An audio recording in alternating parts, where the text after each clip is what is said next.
the chaos. But of course, also we've got North Korea supplying Taepodong 2 missiles, which could hit Britain, and of course one nuclear detonator with lithium deuteride produces an H-bomb, put it on a cobalt casing, and you've got a cobalt-60 H-bomb, which if it landed in Britain or in France would kill off NATO and Western Europe. So you can see now why America is getting so scared of the dear leader in Pyongyang. And we get told that North Korea is a basket case. It's on the verge of collapse. Now, this is a country that's supposed to be on par with Zimbabwe. And, of course, they're having cyber attacks on not only South Korea but America. They're building strategic ICBMs. They're building nuclear weapons. Now, someone's lying to me. Are they Zimbabwe, or are they a developed nation that really has first world weapons capability? Now, I don't quite understand. All the media tell me they're on par with Zimbabwe and going to collapse tomorrow. Oh, and people are starving to death. But then they come about North Korea collapsed U.S. Computer systems. Sorry, they don't have educated people, according to the BBC. They're on the verge of collapse. And they're starving. They couldn't have hundreds of people having computers because they can't afford them, according to the BBC. Now, something is very seriously wrong with the media whores. They can't get their story right.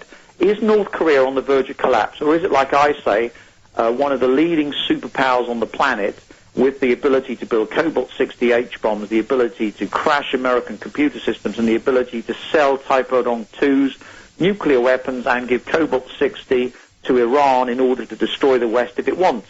I think I'm right, because the U.S. military is trying to stop their ships. The U.S. military and Hillary Clinton are having heart attacks about North Korea.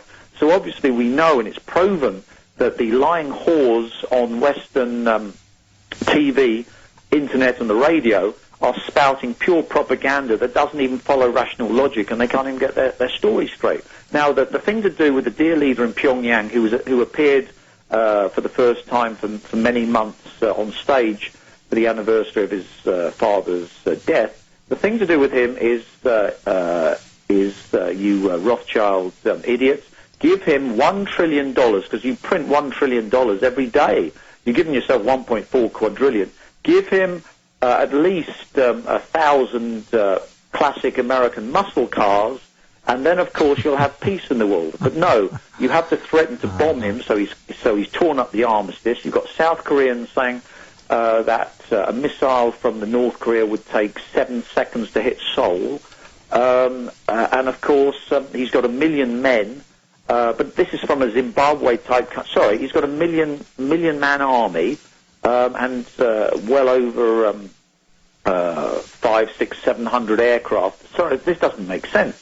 And of course, we've got this nuclear capability. Iran doesn't need a nuclear capability. It sells oil to a country called North Korea who doesn't have it.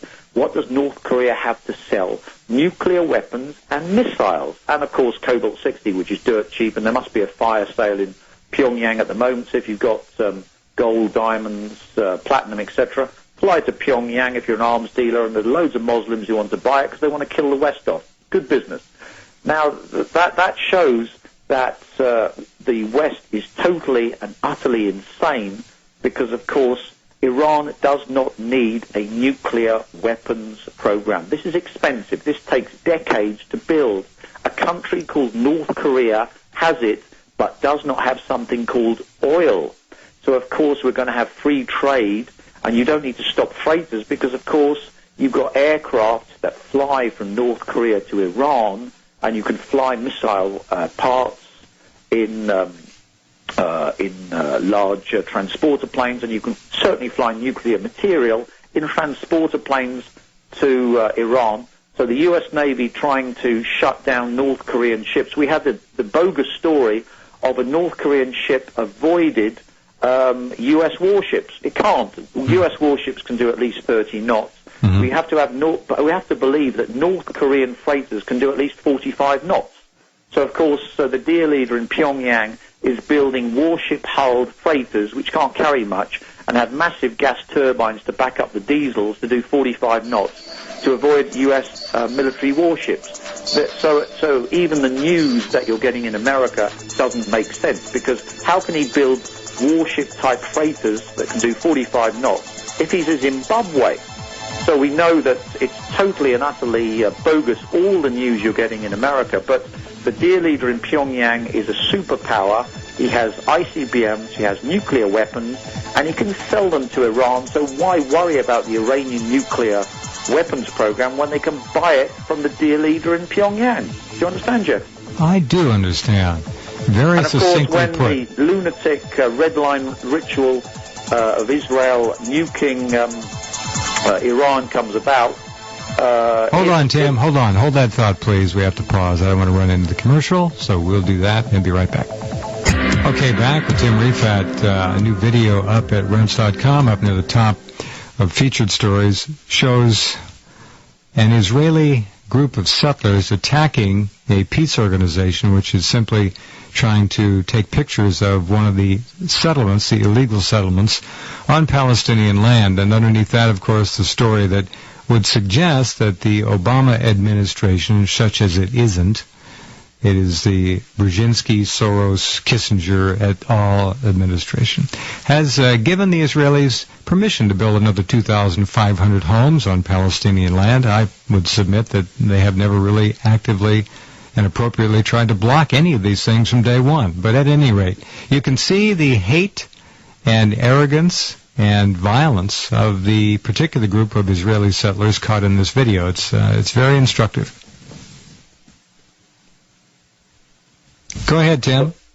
So we've got the Saudis giving permission to attack Iran after the green line failed and the white line. So we're left with the red line, which is mass slaughter on a scale of many hundreds of millions. The blood of the dead Muslims, maybe 200 million dead from a nuclear attack on Iran, Afghanistan, and Pakistan from all the nuclear fallout, will be used to collapse the quantum wave function to bring in the Rothschild New World Order.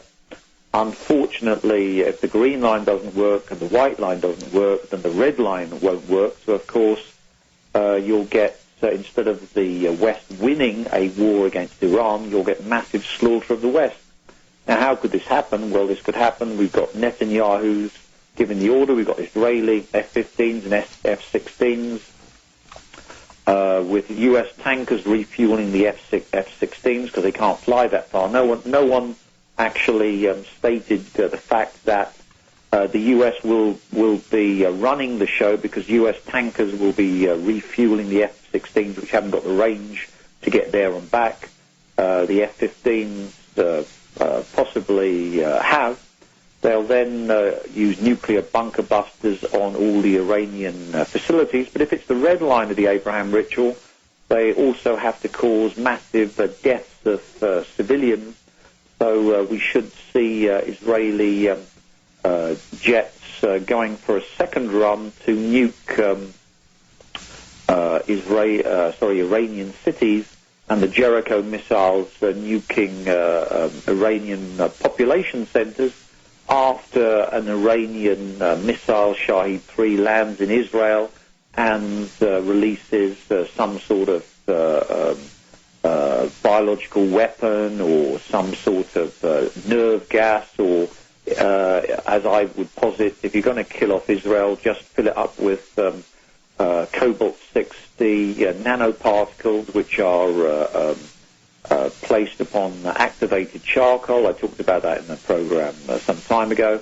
Airburst 1,800 feet, and then it duplicates a cobalt-60 nuclear weapon without the nuclear flash. That's the end of Israel.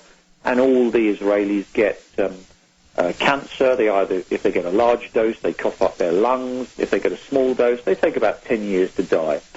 And that's just with one Shahed-3. So you can see why they're so upset about North Korea, because North Korea is going to turn Iran into a superpower, able not only to kill off Israel, but also able to drop a nuclear cobalt-60 H-bomb on the Satanist hive of NATO, which will then kill off Western Europe, if the HARP facility in Akwatiri doesn't blast it down with the